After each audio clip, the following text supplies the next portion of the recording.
Kwanza tuliona tatizo kwamba tatizo lililopo Tanzania kwa sasa hivi kwa kiasi kikubwa ni usambazaji wa taarifa potofu au taarifa za uongo.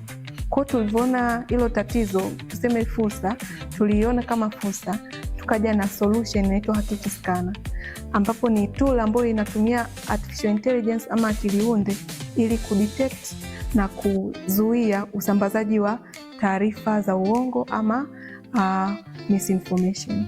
Changamoto kubwa tuliokutana nayo ni issue nzima ya data. Kwa misinformation, kama misinformation inahitaji data nyingi na yani ziwe kwenye context fulani. Sasa kwa Tanzania data set ambazo zipo mtandaoni zilikuwa hazikidhi mahitaji yetu. Kwa changamoto kubwa tuliokutana nayo ni hiyo.